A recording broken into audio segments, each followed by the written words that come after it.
আমাদের আসলে 2000 batch millennium ব্যাচের যত বন্ধুরা আছে সারা সিলেটের বৃহত্তর সিলেট আমরা সবাই একীভূতভাবে আমরা বিভিন্ন প্রোগ্রাম করে থাকি এবং আমরা সামাজিকমূলক প্রোগ্রাম করি খেলাধুলার মাধ্যমে আমাদের প্রাণ চঞ্চলতা এবং সার্বিক বিষয়গুলো আমরা খেয়াল করে থাকি। আমাদের বন্ধুরা মিলে এবার আমরা প্রত্যেক বছরের ন্যায় এবারও আমরা football tournament millennium batch football tournament 2024 আজকে সকালের পাইয়া আমি খুব খুশি হয়েছি। আমি মিলেনিয়াম ব্যাচ ফুটসাল টুর্নামেন্ট 2024 আইসি আমি লন্ডন থেকে আইসি আইয়া আমার জনি মির্জা দাওয়াত দিয়েছেন সকলেও কইছেন ফোন করি আইতাম সকলরে পাইয়া এখানে খুব খুশি হয়েছি এবং আজকের যে আয়োজন আরও যারা বাকি রয়েছেন সকল আয়ুকা দেহ কারণ প্রত্যেক বছর যেন ইলান ফুটসাল টুর্নামেন্ট আয়োজন করা হয় মিলেনিয়াম ব্যাচের পক্ষ থাকি।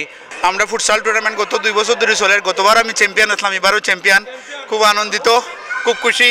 আমার সব মিলেনিয়াম বন্ধু যারা এই আয়োজনের সাথে জড়িত সবাইকে ধন্যবাদ এবং হবিগঞ্জ থেকে সাতক থেকে টিম আইসেন, আমরা আনন্দিত। খুব সুন্দর একটা কিতা ইভেন্ট আমরা করছি, খুবই সুন্দর একটা আয়োজন হয়েছে। আমাদের আসলে এরকম আয়োজন সবসময় করা উচিত আমি মনে করি এবং আজকের খেলাটা আসলে খুবই প্রতিযোগিতামূলক হচ্ছে। আমাদের দুইটা টিম সবাই আমাদের বন্ধুরা, এরকম আমাদের একটা বন্ধুর মিলন মেলা হয় প্রতিবারে এই ফুটবল ম্যাচের মাধ্যমে। আর আজকে এটা হচ্ছে আমাদের সিলেট মিলেনিয়াম ব্যাচের দ্বিতীয় ফুটসাল টুর্নামেন্ট। আমরা গত বছর প্রথমটা আয়োজন করেছিলাম, আজকে হচ্ছে এবার হচ্ছে দ্বিতীয়। আমাদের এবারের টুর্নামেন্টটা উপজেলা ভিত্তিক টুর্নামেন্ট, মোট 8টি টিম অংশগ্রহণ করেছে। আমরা 8টি টিম অংশগ্রহণ করে খেলার যথারীতি নিয়ম অনুযায়ী 2টি টিম আজকে ফাইনালে অংশগ্রহণ করতেছে, মিলেনিয়াম ইউনাইটেড ভার্সেস মিলেনিয়াম সদর এক্সপ্রেস। এটি হচ্ছে মূলত আসলে বন্ধু বান্ধবের মধ্যে যে বন্ধনটা, ওই বন্ধনটাকে খেলাধুলার মাধ্যমে আরও দৃঢ় করার জন্য আমাদের এই আয়োজন। এটা প্রতি বছর ইনশাল্লাহ চলতে থাকবে। অসম্ভব সুন্দর একটা টুর্নামেন্ট হয়েছে আমাদের বন্ধু বান্ধবের মধ্যে। এটা বন্ধুত্বের এবং সম্প্রীতির বন্ধনকে আরও দৃঢ় করবে। যদিও আমরা ফাইনালে কৃতকার্য হতে পারি নাই, 1-0 গোলে পরাজিত হয়েছি। বন্ধুত্বের কাছে বন্ধুত্বের কোনো হার নাই, কেবলই জিত। ধন্যবাদ। এই ধরনের আয়োজন আরও বেশি হোক এই কামনা করি। ইতিমধ্যে সম্পন্ন হয়েছে, যে 2টি টিম আজকে ফাইনাল খেলেছে সেটি হচ্ছে মিলেনিয়াম ইউনাইটেড ভার্সেস মিলেনিয়াম সদর এক্সপ্রেস। অভিনন্দন মিলেনিয়াম ইউনাইটেডকে 1-0 গোলে পরাজিত করে মিলেনিয়াম এক্সপ্রেসকে জয়ী হওয়ার জন্য। সেই সাথে অভিনন্দন জানাচ্ছি এই ফুটসাল টুর্নামেন্টের আয়োজন করতে যারা অধিক পরিশ্রম করেছেন তাদের সবাইকে অভিনন্দন জানাচ্ছি। আমাদের সব লেডিস, আমাদের বন্ধু যারা এত কষ্ট করে এসেছেন। ফার্স্ট রাউন্ডের প্রথম খেলায় ম্যান অফ দ্য ম্যাচ হয়েছে মিলুকে তার ম্যান অফ দ্য ম্যাচের পুরস্কার গ্রহণ করার জন্য অনুরোধ করছি।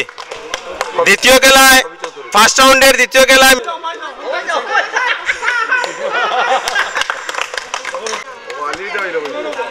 এবং ফার্স্ট রাউন্ডে চতুর্থ খেলে লিটন একটু কষ্ট পাচ্ছে এবং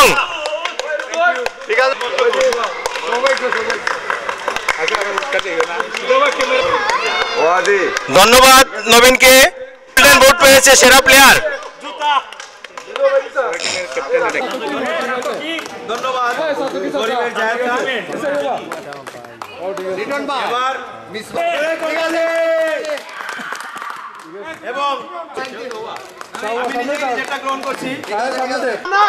মিলেনিয়াম ওয়ারিয়র্সের পক্ষে ডাক্তার রানাকে ট্রফি নেওয়ার জন্য অনুরোধ করছি। অভিনন্দন সবাই, করতালি আশা করছি। হেরে যাওয়া আসলে কোনোভাবেই কাম্য নয়, তারপরও বন্ধুত্বের মধ্যে খেলা, হেরে গেলেও দুঃখ নাই। এটা খেলার ফলাফল যাই হোক, খেলা সুন্দর হয়েছে।